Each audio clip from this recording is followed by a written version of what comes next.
Toute organisation s'engage dans des projets. Parfois, elle doit même en gérer plusieurs simultanément, et chaque projet est unique. Mais un jour ou l'autre, elle fera face à un constat problématique et un défi notable. L'absence de normes et de procédures standardisées en gestion de projet. Cette lacune se traduit par un manque de directives claires, ce qui peut engendrer des résultats incohérents et une gestion inefficace. Dans cette vidéo, nous vous aidons à identifier les obstacles communs et nous vous donnons les bonnes pratiques pour surmonter ces défis dans le but d'adopter une approche de gestion de projet standardisée. Avant de rentrer dans le vif du sujet, voici un tour d'horizon des points clés de cette vidéo. Nous débuterons par expliquer pourquoi l'on observe souvent une réticence à la normalisation des standards en gestion de projet. Nous aborderons les impacts qu'une structure déficiente peut avoir sur l'efficacité et le succès des projets. Nous définirons ensuite les caractéristiques distinctives d'une organisation qui fonctionne en mode projet standardisé. Puis nous verrons les bonnes pratiques pour encourager la collaboration interne en gestion de projet à travers 2 mises en situation. Et enfin, nous discuterons des stratégies clés pour impliquer efficacement la direction pour le succès des initiatives. Commençons par définir ce qu'est une organisation en mode projet. Selon le PMI, un projet est une aventure unique, un cheminement du début à la fin, pour un objectif de créer quelque chose de nouveau. En d'autres termes, un projet est une transformation passant d'un état initial à un résultat final distinct. Dans ce contexte, la gestion de projet est une approche organisée pour réaliser des initiatives spécifiques et limitées dans le temps, dans le but de créer un produit, un service ou un résultat unique. Dans une organisation en mode projet, les équipes sont formées spécifiquement pour chaque projet, guidées par un chef de projet responsable de la coordination, de la gestion des ressources et de la réalisation des objectifs. Contrairement aux structures traditionnelles, une organisation en mode projet favorise la flexibilité, la transversalité, en mettant l'accent sur des résultats spécifiques. En résumé, voici les principales caractéristiques d'une organisation en mode projet telle que nous venons de le voir. Elle se caractérise par une structure matricielle. Les équipes de projet sont rattachées à la fois à une direction fonctionnelle et à un chef de projet. Des objectifs spécifiques. Chaque projet a des objectifs clairs et mesurables. La gestion du cycle de vie des projets. Les projets sont gérés selon un cycle de vie bien défini. La communication et la collaboration. La communication et la collaboration sont en effet essentielles pour le succès des projets. Une flexibilité et une agilité. Les organisations en mode projet se doivent d'être flexibles et agiles pour s'adapter aux changements. La gestion des ressources. Les ressources sont allouées au projet en fonction des besoins. Cela nous amène naturellement à nous demander pourquoi, malgré ces avantages, certains peuvent hésiter à mettre en œuvre une approche standardisée en gestion de projet. Nos experts ont identifié plusieurs raisons notables. L'introduction d'un nouveau projet bouscule les routines établies, créant ainsi des résistances, la peur de l'inconnu avec des défis imprévus, qu'ils soient technologiques, situationnels ou procéduraux, joue également un rôle important. Un manque de clarté dans la définition du projet peut engendrer des hésitations, tout comme une augmentation de la charge de travail qui peut sembler accablante pour l'équipe. À la résistance au changement, intrinsèque à certains individus, s'ajoute également une méfiance envers la direction, qui est souvent alimentée par des expériences antérieures négatives. La crainte des conséquences imprévues, personnelles ou professionnelles, est aussi un facteur, tout comme le manque de ressources nécessaires. Des expériences passées d'échecs peuvent diminuer l'enthousiasme pour de nouvelles initiatives. L'absence de directives claires pour les équipes entraîne souvent une confusion et une incertitude quant à leur rôle et aux attentes. La résistance peut également venir d'un manque de sens perçu dans le projet. Si le produit ou le service ne convainc pas ou s'éloigne des valeurs personnelles, la réticence est amplifiée. Par exemple, pour des raisons d'éthique, comme l'impact négatif sur l'emploi, ou environnemental, comme un produit peu écologique, peuvent être des freins significatifs. Prenons un cas pratique. Je vous relate l'expérience d'un expert ayant vécu la situation suivante.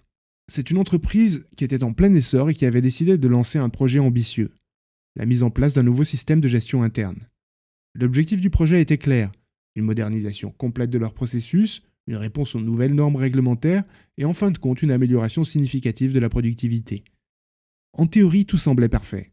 Cependant, à mon arrivée, j'ai rapidement constaté que si la direction avait une vision, elle ne s'était pas traduite par des directives claires pour les équipes impliquées. Ces équipes savaient qu'un changement était en cours, mais flottaient dans une mer d'incertitudes concernant leur rôle, les étapes spécifiques du projet et ce qui était réellement attendu d'eux. Cette absence d'orientation a déclenché une série de réactions au sein des équipes. Et tout d'abord, une réticence palpable à s'impliquer. Sans une vision claire du projet, de nombreux collègues hésitaient à s'aventurer, se demandant si leurs efforts seraient finalement en vain ou constamment redirigés. Mais ce n'était que le début. Le manque d'informations a créé un vide que les rumeurs se sont empressées de remplir, a fait circuler des théories, des spéculations et des malentendus, ajoutant une couche de stress et d'inquiétude au sein des équipes, a entraîné une perte de temps considérable, a poussé les équipes à chercher des réponses, s'adressant à diverses sources, souvent avec des informations contradictoires. Il était clair que la confusion régnait et que le projet était en péril. Cette expérience a renforcé ma conviction de l'importance vitale d'une communication claire dans tout projet, en particulier ceux qui impliquent des changements majeurs. Sans directive claire, même les meilleures intentions peuvent se perdre dans le chaos. En conséquence, plusieurs impacts négatifs sont observés. Une communication défaillante a créé des obstacles à l'expression libre des opinions, entravant la fluidité des échanges et menant parfois à des erreurs. Un engagement faible de certains membres de l'équipe, se sentant peu valorisés, a affecté leur passion et leur productivité. Des décisions inadéquates ont été prises, faute de communication claire, freinant l'avancement du projet. Enfin, on pourrait citer des conséquences sur les contraintes du triangle d'or. Impact sur les délais, la procrastination qu'engendre la réticence a pour conséquence du retard sur les livrables. Impact sur la qualité, aussi bien sur le volet fonctionnel que technique, avec pour conséquence une documentation projet mal détaillée et des livrables non aboutis. Impact sur le budget, la résultante des conséquences précitées est naturellement la hausse du coût du projet. Pour mieux éclairer ce point, l'un de nos experts partage son expérience dans la gestion d'un projet pour une entreprise en expansion dans le secteur technologique. Ce cas pratique se penche particulièrement sur la prise de décision. Ce projet avait pour potentiel de transformer radicalement leur modèle opérationnel, promettant une efficacité et des marges bénéficiaires accrues. Tout semblait indiquer un succès imminent, cependant il a rapidement remarqué des anomalies dans la prise de décision. Les ressources étaient allouées de manière visiblement aléatoire. Des directives contraires aux recommandations de l'équipe projet étaient émises. En investiguant, le problème fondamental a été identifié, une communication ascendante défaillante. En effet, les décideurs, bien intentionnés mais isolés, manquaient d'informations clés et prenaient des décisions sur la base de suppositions ou d'informations obsolètes. Les conséquences furent immédiates. Ces décisions ont non seulement freiné le projet, mais ont aussi généré de la frustration au sein des équipes. Le personnel, se sentant ignoré et sous-estimé, remettait en question la pertinence de son expertise. Certains choix ont même menacé la viabilité du projet. Cette expérience a réaffirmé à notre expert l'importance cruciale d'une communication transparente et bidirectionnelle. Il souligne la nécessité pour les décideurs d'avoir accès à des informations actualisées et pertinentes. De plus, il met en lumière l'importance de valoriser et d'écouter les équipes, souvent dépositaires de solutions clés pour la réussite d'un projet. Ceci étant, il est crucial pour les décideurs d'avoir accès à des informations à jour et pertinentes, tout en créant un environnement où les équipes se sentent valorisées et écoutées car elles détiennent souvent les clés du succès d'un projet. La réticence à adopter des pratiques collaboratives est un obstacle courant dans la gestion des projets. Pour atténuer ces conséquences, voici des conseils pour encourager une communication ouverte. Créez un environnement favorable. Faites en sorte que l'équipe se sente en sécurité pour exprimer ses opinions. Encouragez la diversité d'idées et établissez des règles claires pour un respect mutuel. Posez des questions ouvertes. Utilisez des questions ouvertes pour encourager les membres de l'équipe à partager leurs réflexions et leurs points de vue. Valorisez les contributions. Montrez que chaque opinion compte et que les contributions sont appréciées. Cela peut encourager l'équipe à s'exprimer lors des réunions. Écoutez attentivement. Soyez attentifs lorsque les membres de l'équipe s'expriment. L'écoute active montre que vous prenez en compte leurs idées. Partagez des expériences positives. Racontez des expériences positives où la communication ouverte a conduit à de meilleurs résultats. Afin d'éclairer cette question, nous avons consulté nos spécialistes en la matière. Le retour d'expérience de notre consultante concerne la mise en place de réunions hebdomadaires projets et de retour d'expérience. Dans une équipe logicielle d'une vingtaine de personnes, un audit a remonté une qualité insuffisante des livrables et une des conclusions était la nécessité de mettre en place des réunions de projet pour améliorer la qualité des livrables. Visiblement, chacun travaillait dans son coin sans échanger sur les problématiques rencontrées individuellement et étant seul responsable du livrable. Si quelqu'un était malade, il fallait attendre son retour pour continuer le sujet. De plus, il n'y avait pas d'analyse et de bilan de projet. Les erreurs étaient répétées sans mise en place de processus ou d'actions permettant de les éviter. Le chef de projet a d'abord introduit des réunions hebdomadaires. Malgré la résistance initiale de l'équipe, qui les percevait comme une perte de temps, ces réunions sont devenues avec le temps des moments conviviaux et productifs. Suite à cela, le manager a organisé des réunions de bilan, étape qui a engendré des difficultés, car les membres se sentaient accusés et cherchaient à se dédouaner. Après avoir répété l'exercice sur plusieurs projets et démontré qu'il ne s'agissait pas de porter des accusations, mais d'améliorer collectivement le travail, l'équipe a été convaincue de leur utilité. Enfin, l'adoption de nouveaux processus après ces réunions de bilan a amélioré significativement la qualité et l'efficacité du travail. Prenons un autre exemple. Je vous illustre ici l'importance de la communication préventive. Notre consultant dirigeait à l'époque un projet ambitieux pour une grande entreprise de la distribution. L'enjeu était la mise en place d'un système intégré qui promettait d'optimiser plusieurs processus clés de l'entreprise. L'équipe était composée d'experts dévoués et tout semblait bien commencer. Toutefois, à mesure que le projet avançait, il a commencé à remarquer des signes inquiétants.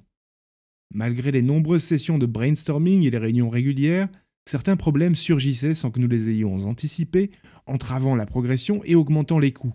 En investiguant la cause, il a découvert une lacune majeure dans notre communication interne. Bien qu'il y ait eu des discussions régulières sur les tâches à accomplir, peu de temps était consacré à l'anticipation des obstacles potentiels ou à l'écoute attentive des préoccupations de chaque membre de l'équipe. De ce fait, plusieurs risques n'avaient pas été identifiés à temps, faute d'une communication adéquate. Cette omission a coûté cher au projet, tant en termes de temps que de ressources. Mais plus que tout, elle a été une leçon précieuse pour moi. J'ai compris que chaque interaction, chaque échange est une opportunité de déceler des risques potentiels et que la clé réside dans une communication ouverte et efficace. Après cet épisode, le consultant a revu son approche de la communication au sein des équipes. Il a instauré des sessions dédiées à l'identification et à la discussion des risques, où chaque membre était encouragé à partager ses préoccupations, même les plus minimes. L'impact a été immédiat. En plaçant la communication au cœur des démarches, non seulement ils avaient anticipé et géré efficacement de nombreux risques, mais ils avaient aussi renforcé la confiance au sein de l'équipe. Cette expérience souligne que dans la gestion de projet, rien n'est plus dangereux que ce que l'on ne voit pas venir, et que la meilleure manière de s'y préparer est de favoriser une communication authentique, ouverte et constante. Ceci étant dit, l'adoption efficace d'une approche projet normalisée au sein d'une organisation requiert le soutien inconditionnel de la direction. Mais il s'agit d'inclure des décisionnaires dans le processus. À ce stade, une question se pose. Comment amener sa direction à adopter cette approche ? Si vous vous êtes déjà retrouvé dans une situation où il fallait convaincre les hauts dirigeants de l'importance d'un projet, vous savez que ce n'est pas une mince affaire. Voici les bonnes pratiques pour embarquer votre direction dans le succès de vos projets. Préparez-vous en identifiant les avantages spécifiques de travailler en mode projet pour votre entreprise. Mettez en évidence les bénéfices tels que la meilleure gestion des ressources, l'atteinte d'objectifs spécifiques, l'amélioration de la collaboration et de la communication, l'adaptabilité au changement, etc.